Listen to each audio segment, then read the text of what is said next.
Assalamualaikum warahmatullahi wabarakatuh.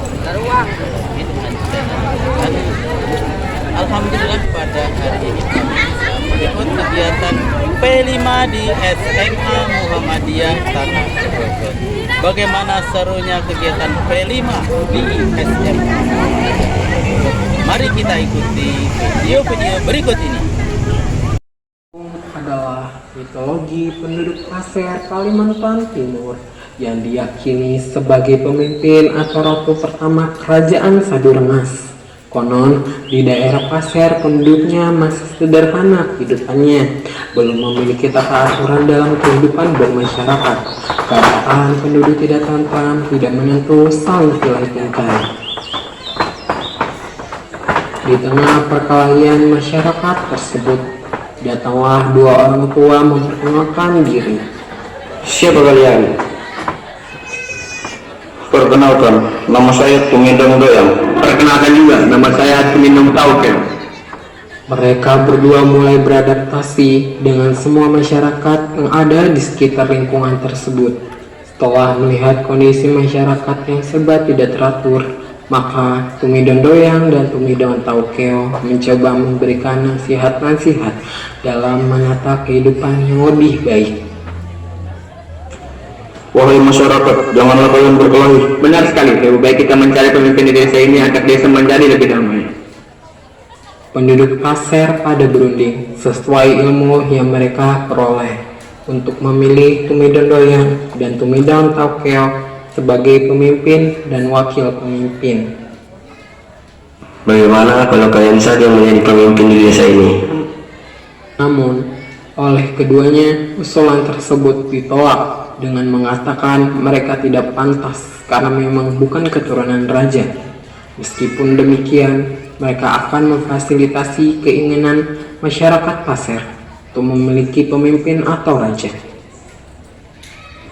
Ayo penduduk Pasir, kita pergi berlayar untuk menuju ke pinggir langit untuk mencari orang yang pantas untuk menjadi raja di Pasir. Penduduk Pasir pun berunding. Setelah selesai perundingan, penduduk Pasir mengutus kakak Ukop untuk mencari raja tersebut. Keesokan harinya, kakak Ukop berkemas menyediakan alat-alat pelayaran dan membuat perahu yang sangat besar. Pelayaran pertama pencarian raja dimulai oleh kakak Ukop. Sesudah 3 tahun dalam perjalanan, ia kembali ke negeri Pasir dengan tidak membawa hasil sedikit pun, lantaran desakan dari penduduk untuk mencari raja terus menerus. Maka kakak Ukop dalam melakukan pencarian raja itu sampai berlangsung 7 kali. Perjalanan ke-7, kakak Ukop sampai ke pinggir langit dan sempat bertemu dengan penduduk sana. Saya kesini bermaksud seorang yang sekiranya patut dan pantas untuk dijadikan raja di daerah Pasir. Di sana telah dikirimkan orang yang pantas menjadi raja di Pasir, maka kembalilah ke Pasir. Sebagai bukti bahwa kakak Ukop telah bertemu dan berbicara dengan penduduk pinggir langit yang akan memberi raja untuk daerah Pasir, maka kakak Ukop diberi barang-barang. Ini, aku ada sebuah barang untuk menjadikan bukti bahwa kau telah kesini. Lalu penduduk pinggir langit memberi ceret, tempat air, nama pinggan melawen, batil dari tembaga, gong tembaga, sumpitan akek, kipas, sangkutan baju, dan sebuah peti dari batu.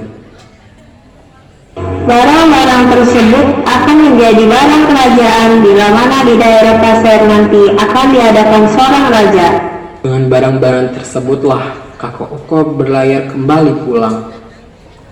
Di dalam perjalanan memasuki daerah Kuala Pasir, pada malam harinya kakak Ukop bermimpi.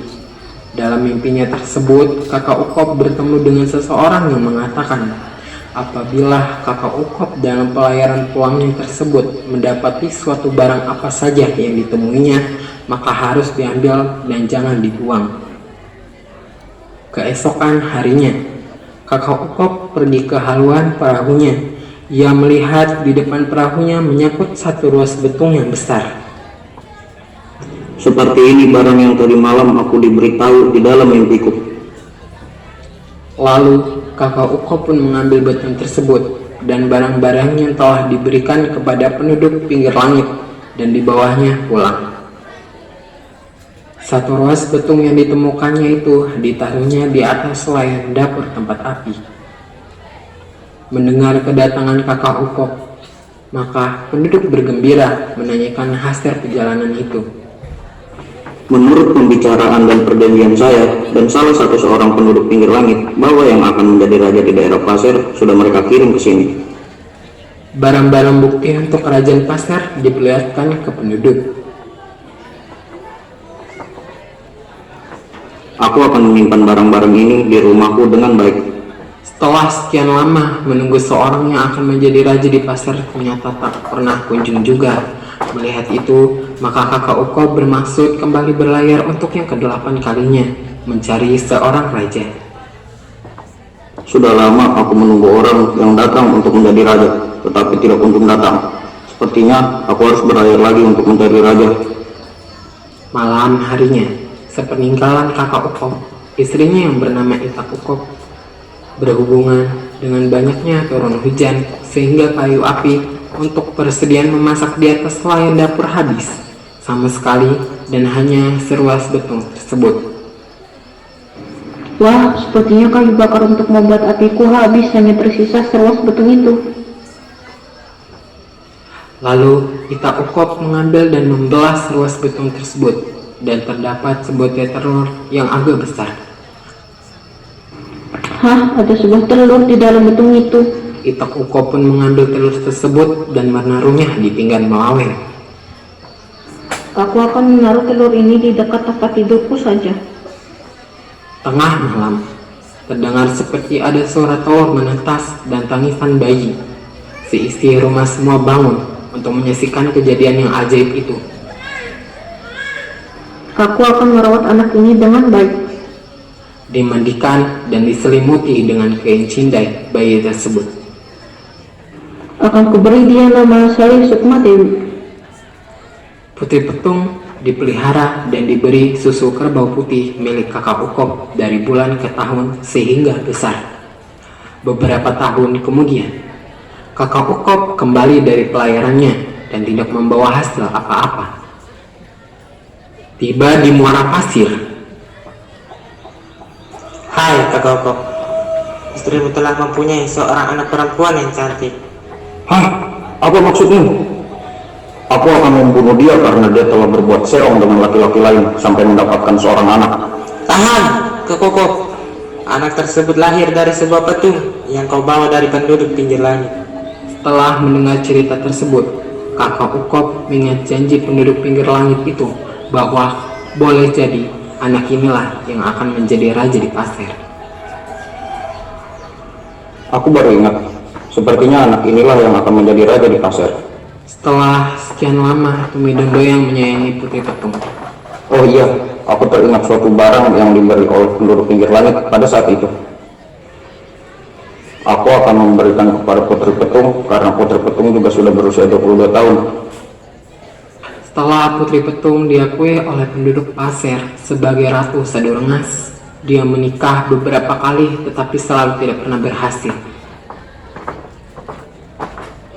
Ibu, kenapa setiap kali aku menikah selalu gagal? Setiap laki-laki yang menikah denganku selalu meninggal dan lari dari peraduan sebelum malam pertama pernikahan.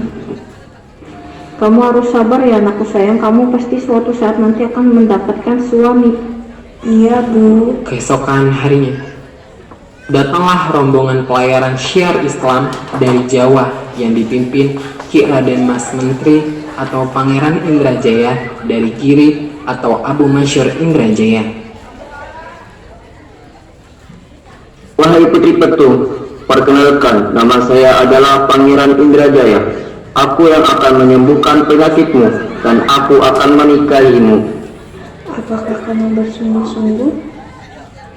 Iya, aku bersungguh-sungguh. Setelah itu, Pangeran Indrajaya menikah dengan Putri Petung.